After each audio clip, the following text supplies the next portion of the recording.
দুবাইয়ে অনুশীলন শুরু করেছে বাংলাদেশ দল। শুরুটা হয়েছিল জিম দিয়ে, তারপর নেট অনুশীলন। ব্যাটিং, বোলিং, ফিল্ডিং তিন বিভাগে আলাদা আলাদা অনুশীলন করেছেন ক্রিকেটাররা। চ্যাম্পিয়ন্স ট্রফির আগে সোমবার পাকিস্তান শাইন্সের বিপক্ষে প্রস্তুতি ম্যাচ খেলবে বাংলাদেশ। রহমান পেয়ারের রিপোর্ট। নির্বাচক, কোচ এবং অধিনায়কের মুখে হাসি। Mission champions trophy. দুবাইয়ে টাইগাররা অনুশীলনে মনোযোগী, সেরে নিচ্ছে প্রস্তুতি। কেমন হলো প্রথম দিনের অনুশীলন? রাতের ফ্লাইটে, লং ফ্লাইটে দুবাই আসছি, তারপরে দিন রেস্ট নিয়েছি। সো আমাদের রিকভারি খুব ভালো হয়েছে, আর আসে প্র্যাকটিস করার পরে আরও বডিটা অনেক ভালো একটা ফিল হচ্ছে। এটাই সব থেকে ইম্পর্টেন্ট, ফিলটা আসলে কেমন হয়। সো ওভারঅল আজকে প্র্যাকটিসে খুব ভালো একটা ফিল হয়েছে।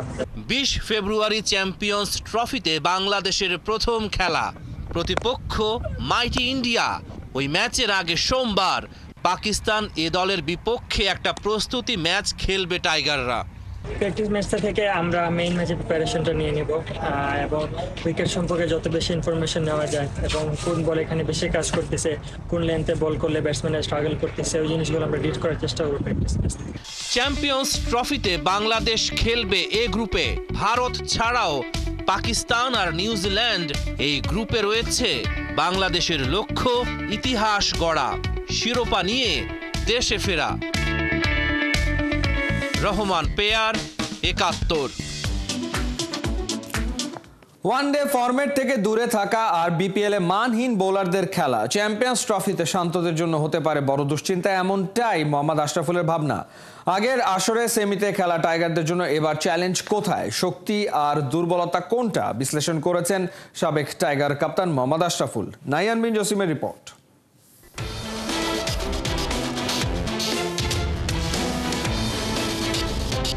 আমরা যদি অতীতকে ছাড়িয়ে যাবার স্বপ্ন দেখি, তাহলে কিন্তু আসলে ওই ফাইনালি চ্যাম্পিয়ন্স ট্রফিতে আমাদের খেলতে হবে। যেই দলটা দেখছেন 2017-এর যেই দলটা, পার্থক্য করতে বলি, কোনটা শক্তিশালী বেশি? আপনার কাছে কোনটা মনে হয় সবচেয়ে বেশি শক্তিশালী দল, এবারেরটা না 2017-এরটা? এই মুহূর্তে যদি দেখেন এই টিমটা বেস্ট, কারণ এই টিমটা বেস্ট এই কারণে বলবো, আমাদের কখনোই কিন্তু 3-4টা বলার 140-তে বল করতো না। এখন কিন্তু আমাদের টিমে 140 প্লাসের বলার আছেন। সেই জায়গায় আমি মনে করি যে আমাদের ব্যাটসম্যানরাও কিন্তু অনেক দিন ধরে খেলছেন, এমন না যে কেউ জাস্ট নতুন সুযোগ পাচ্ছেন, অনেক এক্সপিরিয়েন্স। তো সেই কারণে আমি বলবো যে এই মুহূর্তে এই টিমটাই বেস্ট টিম। এই টিমটার সবচেয়ে বড় স্ট্রেংথের জায়গা কোন জায়গায় মনে হয়, যদি আপনি কন্ডিশন বা সব কিছু বিবেচনা করেন, গ্রুপটা বিবেচনা করেন, এবং সবচেয়ে দুর্বলতার জায়গাটা কোন জায়গাটা আপনার কাছে মনে হয়? দুর্বলতা আমি বলবো যে আসলে আমাদের লাস্ট 1-2 মাস ওয়ানডে ক্রিকেট না খেলাটা আমার মনে হয় যে একটা দুর্বলতার জায়গা। আপনি T20 ক্রিকেট খেলে গিয়েছেন বিপিএল, সেই জায়গায় আসলে কোয়ালিটি বোলিংয়ের এগেনস্টে কিন্তু খেলাটা হয়নি। এই জায়গাটা আমার কাছে মনে হয় দুর্বলতা। যারা রান করেছেন ডেফিনেটলি তাদের একটা কনফিডেন্স দিবে, কিন্তু এক্সট্রা কোনো কনফিডেন্স দিবে না, কারণ আপনি 140-145 কিলোমিটারের বলারের এগেনস্টে অতটা রান কিন্তু আমাদের প্লেয়াররা করেনি। তো ওই লুজ বোলারদের এগেনস্টে রান করে আপনি যখন একটা চ্যাম্পিয়ন্স ট্রফিতে যাবেন, প্রত্যেকটা বলারই কিন্তু কোয়ালিটি বলার থাকবে। তো সেই জায়গাটাই একটু দুর্বলতা থাকতে পারে, যে আমাদের বিপিএলে কোয়ালিটি বোলিংয়ের এগেনস্টে না খেলাটা।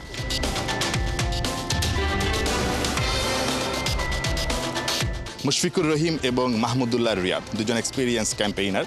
দুজনের হয়তোবা এটাই শেষ আইসিসি ইভেন্ট হতে যাচ্ছে। দুজনের রোলটাকে আসলে আপনি কিভাবে দেখছেন, মানে কি রোল প্লে করাটা তাদের সবচেয়ে বেশি জরুরি হবে? সবসময় কিন্তু আইসিসি ইভেন্টে মাহমুদুল্লাহ ভালো খেলে থাকেন। আপনি যদি দেখেন যে 2017 চ্যাম্পিয়ন্স ট্রফিতে সেঞ্চুরি করেছিলেন, ব্রিলিয়ান্ট সেঞ্চুরি, ম্যাচ উইন একটা ইনিংস ছিল। 2015-তে ভালো খেলেছিলেন, 50 ওভার ওয়ার্ল্ড কাপ। 23-এও ভালো খেলেছেন। তো এটা যেহেতু 50 ওভারের চ্যাম্পিয়ন্স ট্রফি, মাহমুদুল্লাহর এক্সপিরিয়েন্সটা দিয়ে এসে খেলবেন। মুশফিকেরও আইসিসি ইভেন্টে 50 ওভারের ম্যাচে ভালো ভালো ইনিংস আছেন। তো আমি আশা করব তারা একদম ফ্রি খেলবেন 3টা ম্যাচ, এবং সিচুয়েশন যেটা ডিমান্ড করে, যদি স্ট্রাইক রেট 150 করে খেলতে হয় সেইভাবেই যেন খেলে। নাহিদ রানা একদম কাছ থেকে দেখেছেন বিপিএলে, ফর্মটা আসলে খুব আপ টু দ্য মার্ক ছিল সেটা বলা যাবে না। নাহিদ রানার কাছ থেকে যে পারফরমেন্সটা আসলে সবাই দেখতে চেয়েছে, খুব কাছ থেকে তো আসলে নাহিদ রানাকে দেখেছেন। চ্যাম্পিয়ন্স ট্রফিতে মনে হয় কিনা তার জন্য একটু চ্যালেঞ্জ অপেক্ষা করছে? যখনই সে মিরপুরে খেলেছেন অসাধারণ বল করেছেন, যখনই চিটাগাং এবং সিলেটে খেলা হয়েছে, যেহেতু ওই মাটিটা একটু ডিফারেন্ট, লাল মাটির উইকেটে হয়তো যত জোরে বলই করেন, আপনি যদি ভেরিয়েশন না থাকে এবং অ্যাকুরেসি ঠিক না থাকে তখন কিন্তু ব্যাটসম্যানদের জন্য ব্যাটিং করাটা সহজ। কালো মাটিতে যেটা ব্যাটসম্যানদের জন্য একটু ডিফিকাল্ট হয় বলটা অ্যাডজাস্ট করাটা। তো অবশ্যই দুবাইতে হয়তোবা ও অ্যাডভান্টেজ পেতে পারে, আবার যখন রাওয়ালপিন্ডিতে যাবে সেখানে হয়তোবা যদি অ্যাকুরেসি ঠিক না থাকে তখন কিন্তু একটু পানিশও হতে পারে। তো সেই জায়গায় আমার মনে হয় যে এই কয়েকদিন সে কাজ করছেন, অবশ্যই আমি আশা করব যে অনেক ইন্টেলিজেন্ট বলার, যেহেতু কাজ করেছে আমার কাছে মনে হচ্ছে প্রচুর ইন্টেলিজেন্ট বলার, খুব তাড়াতাড়ি শিখার চেষ্টা করে এবং তাড়াতাড়ি অ্যাপ্লাই করতে পারে। আশা করব যে এই কয়েকদিন বোলিং কোচের সাথে কাজ করে হয়তোবা তার বেস্ট পারফরমেন্সটাই আমরা দেখব। নাহিয়ান বিন জাসিম, ৭১। ঘরোয়া আসর থেকে দ্বিপাক্ষিক সিরিজ, সেখানে পারফরমেন্স যাই হোক না কেন, উপলক্ষ যখন আইসিসির বিগ ইভেন্ট তখন মাহমুদুল্লাহ রিয়াদ সুপার পারফর্মার। তবে চ্যাম্পিয়ন্স ট্রফিতে এ পর্যন্ত মাত্র 4 জন সেঞ্চুরিয়ান পেয়েছে বাংলাদেশ। সাকিব তামিমকে মিস তো করতেই হবে, তবে টপ টাইগার বোলারদের মধ্যে কেউই নেই এবারের টাইগার স্কোয়াডে। খালিদ জামিলের রিপোর্টে বিস্তারিত। স্মৃতির পাতা যতই রঙিন হোক, মহাকাল এতটাই নির্মম, সময়ের ঘষায় সব ধূসর হয়ে যায়।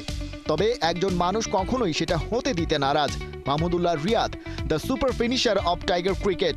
অতীতের দুরন্তপনার সাথে বর্তমানের হিসেবি পথ চলা যার সঙ্গী। জীবনের প্রায় 40 বসন্ত কাটিয়ে ফেললেও তারুণ্যের সাথে চোখে চোখ রেখে লড়ে চলেছেন প্রতিনিয়ত। আজও তাই টাইগারদের ফিনিশিং রোলে রিয়াদই ভরসার জায়গাটাই। বেজে গেছে চ্যাম্পিয়ন্স ট্রফির দামামা। এলিট আসরেও বুড়ো রিয়াদকে এড়িয়ে যাওয়া যায় না কোনোভাবেই। সর্বোচ্চ স্কোরারের তালিকায় 5 নম্বরে। এই লিস্টের সাথে বর্তমান স্কোয়াডে আছে কেবল আরেকটা কমন নাম, the dependable Mushfiqur Rahim. Top run getter Tamim Iqbal, Shakib Al Hasan আর শাহরিয়ার নাফিস, কোথাও কেউ নেই। রিয়াদ মুশির ওপর বাড়তি ভরসা না করে আর উপায় বাকি। তবে আক্ষেপ তো থাকছে সেঞ্চুরিয়ানদের নিয়ে। চ্যাম্পিয়ন্স ট্রফিতে এ পর্যন্ত মোট 4 টাইগার ব্যাটারকে এই তালিকায় রাখা যাচ্ছে। 3 অঙ্কে না গিয়ে হাইয়েস্ট রান গেটারদের টপ 5-এ মুশির থাকাটা একই সাথে আশাবাদী এবং হতাশ করে। তবে ব্যক্তিগত মাইলস্টোনের চেয়ে দলের ফল কি হলো সেটাই তো ভাইটাল। চ্যাম্পিয়ন্স ট্রফিতে সর্বোচ্চ সেঞ্চুরি ইংল্যান্ডের, মোট 10টা, 7টা সাউথ আফ্রিকার, 6টা করে শ্রীলঙ্কা আর ওয়েস্ট ইন্ডিজের, সমান 4টা করে ভারত আর বাংলাদেশের।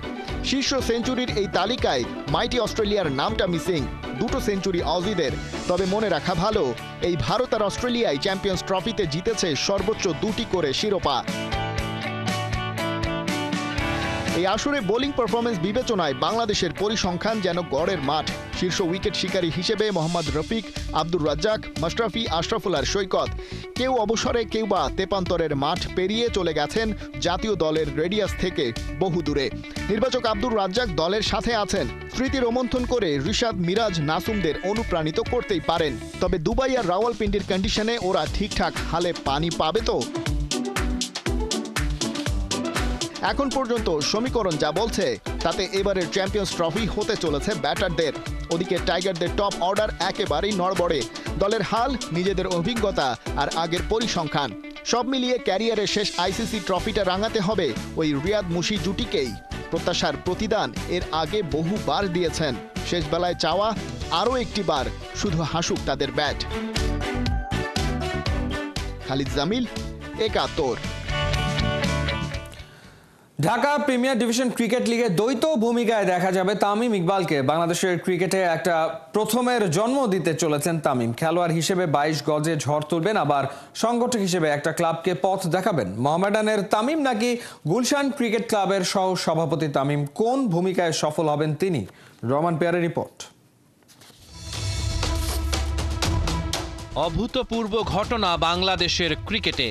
একই প্রতিযোগিতায় মাঠে ক্রিকেটার হিসেবে খেলবে, আবার সংগঠক হিসেবে দল চালাবে। এক টিমে খেলবেন আর অন্য এক টিমকে দিক নির্দেশনা দেবেন। এমনই এক চাঞ্চল্যকর ঘটনার জন্ম দিতে চলেছেন তামিম ইকবাল খান।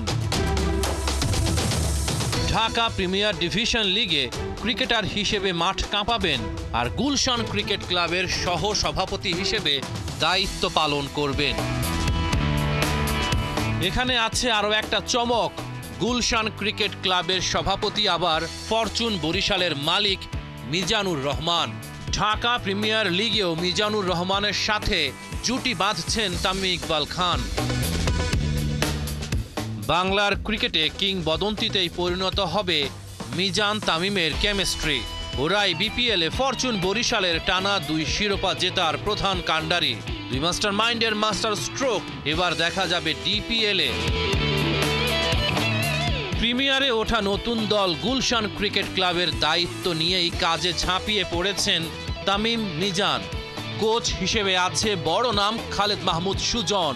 তামিম মিজান সুজন 3 মহারথী মিলে গুলশান ক্রিকেট ক্লাবকে কোথায় নিয়ে যান সেটাই এখন দেখার।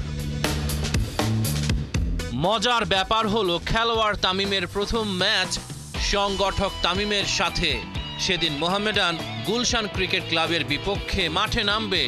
শুরুতেই কি তামিম থাকবেন উভয় সংকটে? গুঞ্জন আছে তামিম অংশগ্রহণ করতে পারেন বিসিবি নির্বাচনে। গুলশান ক্রিকেট ক্লাবের সংগঠক হিসেবে তার অভিষেক হচ্ছে। রহমান পেয়ার, ৭১। ধুলাবালি কেড়ে নিতে পারে ভবিষ্যতের সাকিব তামিম। ঢাকার বাতাস প্রতিনিয়ত দূষিত হওয়ায় বেড়ে যাচ্ছে শ্বাসকষ্টজনিত রোগীর সংখ্যা, যার বড় একটা অংশ জুড়ে ক্রিকেটাররা। অস্বাস্থ্যকর পরিবেশ আর ধুলাবালির সঙ্গে লড়াই করে বেড়ে উঠছে ভবিষ্যতের টাইগাররা, যা বড় সমস্যার কারণ বলছেন বিশেষজ্ঞরা। মাহমুদুল হাসান সজীবের রিপোর্ট। প্রতিনিয়ত ভারী হয়ে উঠছে ঢাকার বাতাস, জায়গা করে নিচ্ছে বিশ্বে দূষিত নগরের শীর্ষে। ফলে দিনকে দিন বেড়ে যাচ্ছে সর্দি কাশি সহ শ্বাসকষ্টজনিত রোগ, যেখানে ভুক্তভোগীর বড় একটা অংশ জুড়ে ক্রিকেটাররা। কিছুদিন আগে আকস্মিকভাবে ক্রিকেট থেকে অবসর নেন অনূর্ধ্ব-19 বিশ্বকাপ জয়ী ক্রিকেটার প্রান্তিক নওরোজ নাবিল। শ্বাসকষ্টজনিত রোগের কারণেই বিদায় জানাতে হয়েছে ক্রিকেটকে। বেঁচে থাকতে হলে এদেশে ক্রিকেট খেলা বাদ দিতেই হতো তাকে। এ তো কেবল একজন নাবিলের ঘটনা। এরকম অসংখ্য নাবিল প্রতিনিয়ত যুদ্ধ করছেন ধুলাবালির সঙ্গে, ভুগছেন শ্বাসকষ্টজনিত বিভিন্ন রোগে। মনে বাসা বাঁধছে ভয়, তৈরি হচ্ছে ক্রিকেট ছেড়ে দেওয়ার মতো সংশয়। নিঃশ্বাস নিতে আমার প্রবলেম হয় এবং কাশি আসে, মানে আমি এটা নিজে থেকে ফিল করছি। আমাদের যে মাঠগুলো আছে সব মাঠগুলোই রাস্তার পাশে হওয়ার কারণে আর ঘাস কম থাকার কারণে অনেক ধুলাবালি হয়। আর এই ধুলাবালির কারণে অনেকের ডাস্ট অ্যালার্জি আছে, তারপরে এইগুলোর কারণে আবার ঠান্ডা লেগে যায়, তার শ্বাসের প্রবলেম হয়, কাশি থাকে, অনেক সময় হেজমা বা ধুলোবালিতে অনেকেই ফিলিং করতে পারে না। তো এটা আসলে একটা বড় একটা ইফেক্ট পড়ে। তো ওই কারণে প্র্যাকটিসটা আসলে ঠিকভাবে করা হয় না। হ্যাঁ, অবশ্যই ভয় লাগে। এখন তো আরও বেশি ভয় লাগে যখন নাবিলের এরকম একটা সিচুয়েশন দেখছি, এর থেকে আরও বেশি ভয় লাগে এখন আমাদের। যে আমাদের তো সারাদিন খেলাটা মাঠেই খেলতে হয়, তো মাঠে খেলার জন্য আমাদের যেই পরিমাণ এনার্জি দরকার হয় এই ধুলাবালির কারণে আপনার ঠান্ডা যখন লাগে যায় তখন আর ওই এনার্জিটা পাওয়া যায় না। ঢাকার পরিবেশে ক্রিকেটাররা বেড়ে উঠছে ধুলাবালি শব্দের সঙ্গে লড়াই করে, যা বড়সড় ভয়ের কারণ বলছেন বিশেষজ্ঞ চিকিৎসকেরা। যদি দীর্ঘদিন কারো ধুলাবালির সাথে সম্পৃক্ততা থাকে, তার সেক্ষেত্রে ব্রঙ্কিয়াল অ্যাজমা এবং সাথে আরেকটি রোগ আছে সিওপিডি বলে হয়, ক্রনিক অবস্ট্রাকটিভ পালমোনারি ডিজিজ, এবং সাথে ধুলোবালি জনিত আরও অনেক কিছু রোগ হতে পারে। শ্বাসকষ্ট যদি দীর্ঘদিন থাকে তো সেক্ষেত্রে তার একটি প্রভাব শরীরের উপর পড়ে। সেটা শ্বাসকষ্টের মাধ্যমে পড়ে, অনেক সময় শ্বাসকষ্ট থেকে সেটা হৃদরোগের ঝুঁকিও বাড়িয়ে দেয়। তবে ভয় নয়, আছে সমাধানও। নিয়মিত চেক আপ আর সঠিক চিকিৎসা সেবায় রেহাই পাওয়া সম্ভব শ্বাসকষ্টজনিত রোগ থেকে। যদি কারো দীর্ঘদিন যাবৎ কাশি এবং খেলতে গেলে যদি তার শ্বাসকষ্ট হয়, সেক্ষেত্রে তাকে আমরা সাধারণত আমাদের হাঁপানি রোগের একটি পরীক্ষা আছে, স্পাইরোমেট্রি পরীক্ষা বলে, সেই পরীক্ষাটার মাধ্যমে অনেক সময় দেখা যায় যখন রোগ নির্ণয় করা যায় না, চিকিৎসকরা কিছুটা দ্বিধাদ্বন্দ্বে ভোগেন যে তার হাঁপানি আছে কি না, সেই রোগটি নির্ণয় করা যায়। অবশ্যই যাদের দীর্ঘদিন যাবৎ শ্বাসকষ্ট আছে তার রেগুলার অন্ততপক্ষে একটি ফলো আপ, অন্ততপক্ষে বিশেষজ্ঞ চিকিৎসার মাধ্যমে যে পরীক্ষাগুলো বললাম সেগুলো করে অন্ততপক্ষে রোগ নির্ণয় করা উচিত যে শুধুমাত্র শ্বাসকষ্ট পর্যায়ে আছে নাকি এটা অন্য কোনো জটিলতার দিকে যাচ্ছে। আমার পেছনে ধুলোয় অন্ধকার হয়ে গেছে। ঢাকা প্রতিনিয়ত রূপ নিচ্ছে বিষাক্ত নগরীতে। এখানে ক্রিকেট খেলা চালিয়ে যাওয়াটা তো অনেক পরের কথা, দম নেওয়াটাই হয়ে গেছে দায়। যদি এই পরিবেশ চলতে থাকে তাহলে হয়তো নাবিলের মতো অনেকেই দ্রুত ক্রিকেট ছেড়ে দিতে বাধ্য হবেন। মাহমুদুল হাসান সজীব, ৭১, ঢাকা।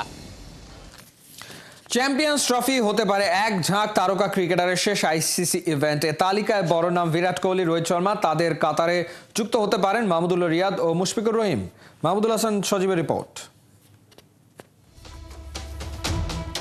বিরাট কোহলির এ ক্লাসিক্যাল কাভার ড্রাইভ থাকবে না, রোহিত শর্মার চোখ ধাঁধানো পুল শটও থাকবে না, সাইলেন্ট কিলার রিয়াদের সেঞ্চুরির পর এমন উদযাপনও আর দেখা যাবে না।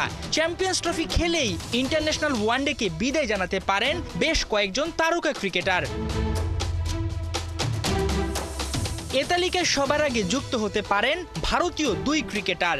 প্রায় ৩৮ বছর বয়সে রোহিত শর্মা, পরবর্তী আইসিসি ইভেন্ট ২০২৭ ওয়ানডে বিশ্বকাপ, তখন প্রায় ৪০ বছর বয়সে পা ফেলবেন ভারতীয় কাপ্তান।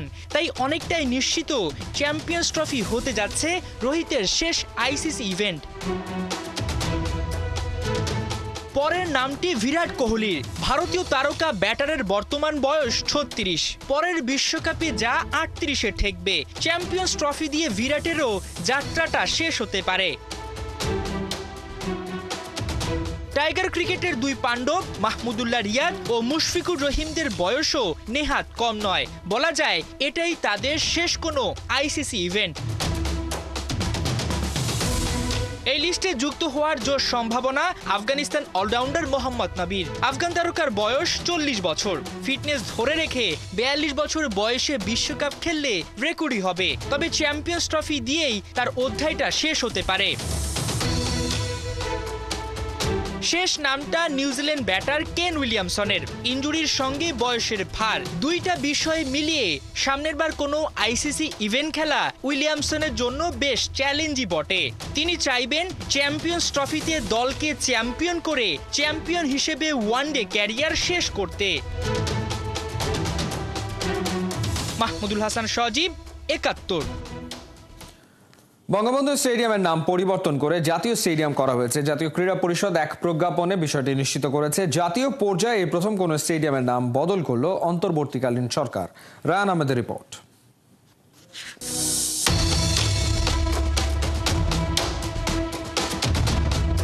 পল্টনের বঙ্গবন্ধু জাতীয় স্টেডিয়ামের নাম পরিবর্তন করে প্রজ্ঞাপন জারি করেছে জাতীয় ক্রীড়া পরিষদ। নতুন নামকরণ হয়েছে জাতীয় স্টেডিয়াম ঢাকা। জাতীয় ক্রীড়া পরিষদের সচিব মোহাম্মদ আমিনুল ইসলাম স্বাক্ষরিত সংবাদ বিজ্ঞপ্তিতে এই তথ্য জানানো হয়েছে। ১৯৫৪ সালে এটি ঢাকা স্টেডিয়াম নামে নির্মিত হয়। দেশ স্বাধীনের পর নামকরণ করা হয় ১ নং জাতীয় স্টেডিয়ামে। ক্রিকেট ফুটবল এখানে ভাগাভাগি করে হতো। ১৯৯৮ সালে ওবায়দুল কাদের ক্রীড়া প্রতিমন্ত্রী হয়ে প্রথম নামকরণ করেন বঙ্গবন্ধু জাতীয় স্টেডিয়াম নামে। ২৬ জুন ২০০০ সালে বাংলাদেশ টেস্ট মর্যাদা পাওয়ার পর প্রথম টেস্টে ভারতের মোকাবিলা করে এই মাঠে। অনেক ইতিহাসের সাক্ষী এই স্টেডিয়ামে পা পড়ে জিদান, মেসি ও বক্সার মোহাম্মদ আলীর মতো গ্রেটদের।